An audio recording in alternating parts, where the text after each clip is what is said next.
Halo, nama saya Bagus Peta Pratnyana. Di sini saya sebagai CTO dan CFO dari Satu Atap Surabaya. Di sini kita akan mulai ya untuk Satu Atap belajar tekan omah karo sing duwe. Ini adalah program dari Satu Atap di tengah ada pandemi corona.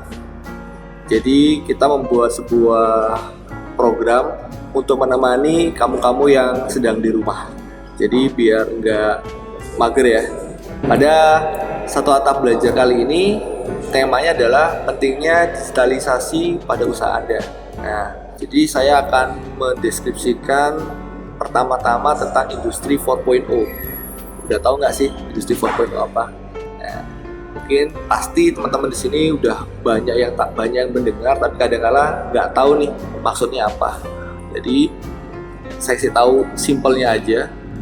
Industri 4.0 itu adalah otomatisasi yang dilakukan tanpa bantuan manusia. Apa? Masih bingung? Langsung aja contohnya aja ya. Jadi contohnya pertama Internet of Things. Itu kemampuan mentransfer data tanpa interaksi manusia. Tahu pernah dengar smart home nggak? Smart home itu banyak fitur-fiturnya.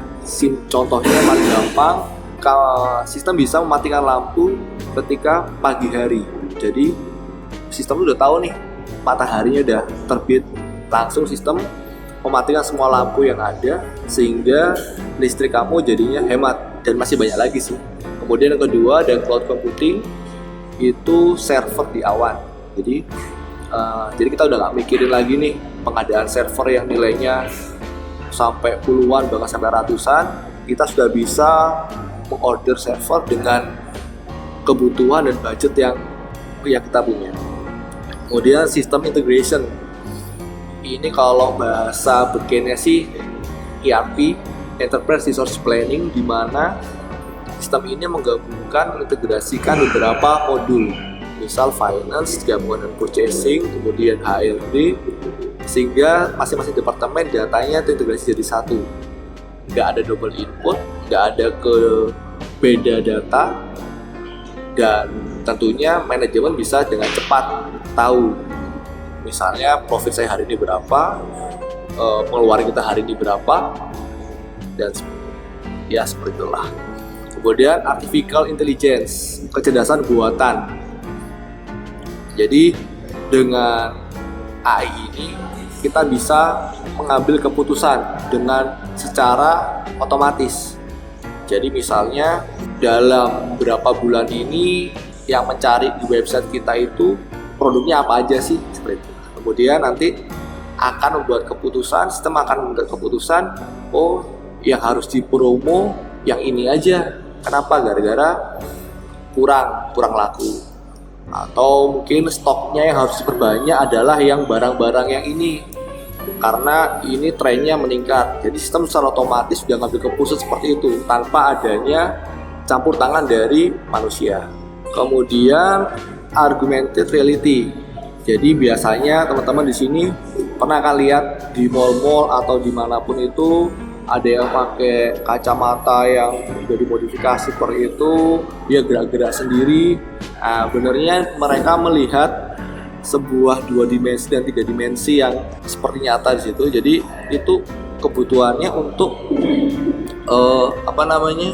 banyak. Contoh misal buat pelatihan dokter yang mau operasi kayak, atau membayangkan misal juga kita mau belajar public speaking, kemudian membayangkan orang yang ramai di stadion yang besar, kita belajar buat menghandle beribu-ribu penonton seperti itu juga bisa. Dan banyak sih. Jadi sekarang teknologi udah seperti itu. Gimana? Apakah kalian perlu untuk mengikuti seperti itu? Nah, sekarang pertanyaannya adalah indikasi apa ya yang menunjukkan bahwa usaha kita itu butuh digitalisasi? Nah, saya kasih tahu contohnya. Pertama adalah kalian usahanya masih banyak yang berupa Excelan, kemudian pernah terjadi sebuah kasus di mana kita bingung nih versi Excel mana yang terbaru, atau pernah ada kasus ternyata formula di Excelnya banyak yang salah karena data Excel udah banyak, datanya berbarisnya 2 ribuan, akhirnya formulanya ada yang salah. Pasti namanya human error, pasti ada di situ. Yang kedua, ketika kalian meeting antar departemen ternyata ada perbedaan. Contoh, omset dari operasional dengan omset dari finance itu berbeda. Contoh lagi, dari departemen purchasing sama departemen inventory, data barang yang dibeli berbeda. Yang ketiga, laporannya kalian lama. Jadi misalnya manajemen mau memutuskan, ini kita mau beli barang nih hari ini, barang apa yang stoknya lagi habis.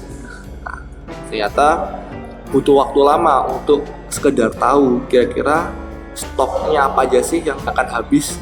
Nah, ketika dari contoh simpel itu kalian sering mengalami itu, berarti kalian sudah harus untuk mendigitalisasi usaha. Oh, satu lagi, karena kasus corona ini, ketika toko offline kalian, ketika toko kalian harus tutup dari corona, otomatis omset kalian akan turun, bahkan nggak ada omset. Nah, ketika hal itu terjadi pada kalian, berarti kalian sudah harus mendigitalisasi toko Anda. Simpelnya adalah membuat website e-commerce yang sudah mengakomodasi kebutuhan user. Itu adalah contoh-contoh indikasi usaha kamu butuh digitalisasi. Toolsnya apa? Ya gampang sih. Toolsnya adalah yang pertama tadi ada website untuk mengakomodasi toko offline yang tiba-tiba tutup karena corona. Kemudian yang kedua ada tools manajemen, misal ada Asana, ada Trello untuk mengakomodasi manajemen dari operasional, teks-teks apa yang akan dilakukan, kemudian timelinenya apa yang sudah lewat atau belum. Kemudian yang ketiga ada POS ataupun POS, tapi yang bisa mengintegrasi dari finance ke inventory. Itu banyak sih di pasaran gitu. Dan harganya pun juga udah ada yang low budget lah, yang sesuai. Jadi ada produk-produk di mana kita bisa memilih fitur-fitur apa aja. Misalnya saya butuh finance aja, plus inventory dengan berapa user. Kemudian ada juga yang skalanya juga skala UMKM dengan harga berapa. Kemudian ada skala yang lebih tinggi lagi. Untuk lebih detailnya sih kayaknya sih nggak di sini, mungkin di video yang selanjutnya. Saya rasa sih itu aja dari saya, udah terlalu lama sih. Jadi nanti ketika ada pertanyaan bisa di DM di Satu Atap, bisa terkait dengan tools apa atau program-program apa yang butuh untuk kamu implementasikan di usahamu, atau butuh website apa seperti apa dan bagaimana cara pembuatannya, bisa di DM di Instagram Satu Atap. Sekian dari saya. Mohon maaf kalau masih banyak kata yang salah atau saya terlalu gugup buat ini. Sekiranya dari saya, terima kasih. Sekian dari saya. Sampai jumpa lagi di Satu Atap belajar tentang omah lainnya.